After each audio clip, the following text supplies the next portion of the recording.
क्या आपने कभी सुना है एक ऐसी राजकुमारी की कहानी जिसके शरीर में एक जिंदा सांप ने डेरा डाल रखा था? ना उसे पता था, ना ही पूरे राजमहल को। हर रात वो सांप निकलता और सुबह से पहले फिर वापस। कोई नहीं जानता था कि राजकुमारी की बीमारी असल में क्या है। जब सभी हकीम हार मान गए, तब आया एक युवक, लखन, जिसने अपनी सूझबूझ से खोला वो राज जिसने सबको हैरान कर दिया।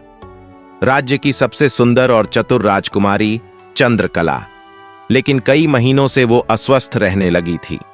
बड़ी बड़ी दौलतें हकीमों पर लुटा दी गईं, पर न किसी को बीमारी समझ आई और न कोई इलाज हुआ।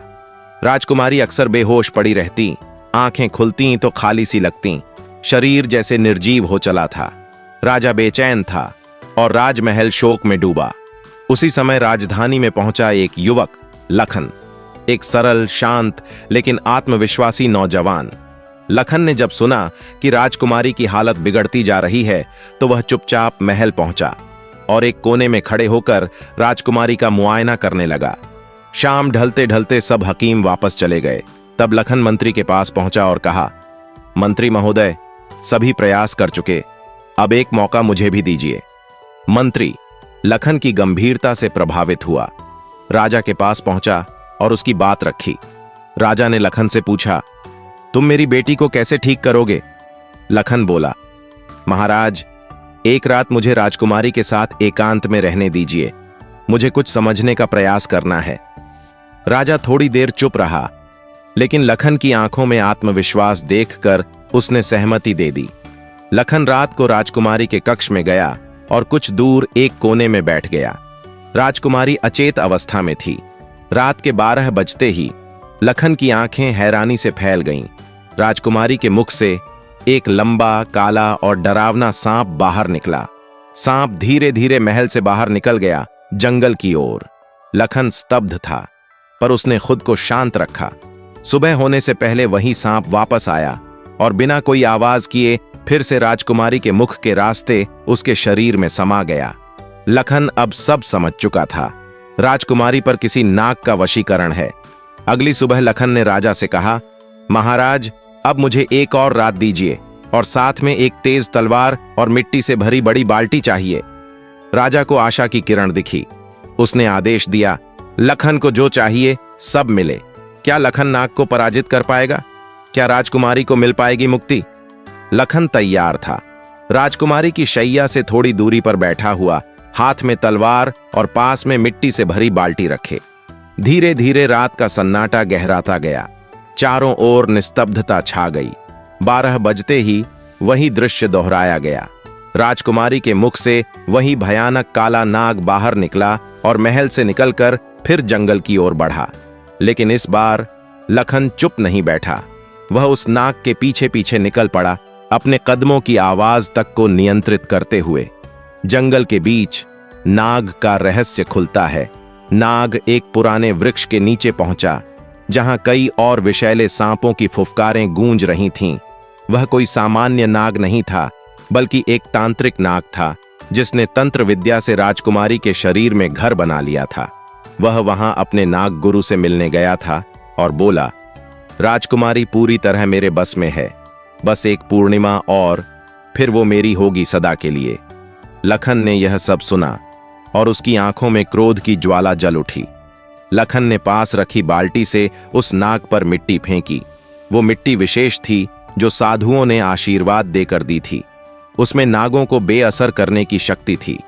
नाग तिलमिला उठा और इंसानी रूप में प्रकट हो गया, एक तांत्रिक की शक्ल में। तांत्रिक नाग बोला, कौन है तू जो मेरे मार्ग में आया है?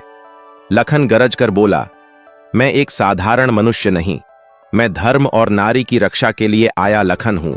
अब तेरा अंत निश्चित है। तांत्रिक नाग ने कई माया रचाई, पर लखन की तलवार हर बार उसके झर को काटती रही। आखिरकार लखन ने एक ही वार में उस नाग का वध कर दिया। सवेरा होता है और चमत्कार घटता है। लखन राजकुमारी के पास लौट आया। राजकुमारी अब भी बेहोश थी, लेकिन जैसे ही सूरज की पहली किरण उसके मुख पर पड़ी, उसकी आंखें खुल गईं। वो पहली बार स्वयं को हल्का और जीवित महसूस कर रही थी। राजा, मंत्री और सभी लोग दौड़कर आए और जैसे ही उन्होंने राजकुमारी को होश में देखा, चारों ओर खुशी की लहर दौड़ गई। राजा ने लखन को गले लगाया। तुमने सिर्फ मेरी बेटी ही नहीं, मेरे राज्य की अस्मिता को बचाया है। राजकुमारी ने नम आंखों से लखन से कहा, मैं आपकी आर्णी हूं। आपने मुझे मेरे ही शरीर के बंदी गृह से मुक्त किया। कुछ ही दिनों बाद राजा ने लखन को राजकुमार घोषित कर दिया और राज्य भर में महायज्ञ करवाया गया, जिसमें उस नाग के विनाश की कथा गाई गई। एक राजकुमारी जिसकी सांसों में नाग बस चुका था, और एक वीर जिसने जान पर खेलकर उस नाग का नाश किया। यह कहानी है साहस, श्रद्धा और सच्चाई की, जहां माया हार गई और धर्म की जीत हुई। लेकिन क्या यह सचमुच अंत था? नहीं, एक नया संकट, नाग गुरु का प्रकट होना। लखन के हाथों नाग तांत्रिक के मारे जाने की खबर नाग गुरु शेषभल तक पहुंची, जो हजारों वर्षों से तपस्या करके तांत्रिक नागों की रक्षा और बदले की भावना से भरा बैठा था। शेषभल क्रोधित हुआ और बोला, मनुष्य ने मेरे नाग शिष्य को मार डाला, अब मैं उसकी राजकुमारी को पुनः नागिन बनाकर लौटाऊंगा। वह निकल पड़ा अपने नागलोक से, जहां वो वर्षों से काली विद्या और तांत्रिक ज्ञान में सिद्ध हो चुका था। राजमहल में अजीब घटनाएं शुरू होती हैं। चंद्रकला अब स्वस्थ थी, लेकिन रात को डरावने सपने आने लगे। महल में सर्प की फुफकार सुनाई देने लगी। गार्ड्स बेहोश मिलते, मंदिरों में दीपक अपने आप बुझ जाते, और एक रात राजमहल की दीवारों पर लाल नाग चिन्ह प्रकट हो गए। राजा चिंतित हो गया। लखन समझ गया, यह कोई साधारण घटना नहीं, यह कोई नाग विद्या है। लखन की अग्नि परीक्षा शुरू होती है। लखन ने स्वयं को महल से बाहर भेज दिया। वह एक तपस्वी आशी के पास गया, जिन्होंने कहा, शेषभल नाग गुरु को केवल सत्य, साहस और त्याग की अग्नि से हराया जा सकता है। तुझे अपनी वीरता नहीं, अपनी आत्मा की अग्नि जलानी होगी। लखन ने कठोर तप किया। 3 दिन और 3 रात जंगल में बिना अन्न जल के एक ही मंत्र का जाप करते हुए, एयुएम नागनाशाय विद्या ही स्वाहा। चौथे दिन जंगल की भूमि फटी और नाग गुरु शेषभल एक विशाल 5 फनों वाला दैत्याकार नाग बनकर प्रकट हुआ। लखन, तूने मेरे नाग को मारा, अब तेरा अंत निश्चित है। लेकिन लखन अब साधारण नहीं था। उसके शरीर से तप की अग्नि निकल रही थी। उसके पास वो तलवार थी जिसे देवी भगवती ने आशीर्वाद दिया था। एक भयंकर युद्ध हुआ।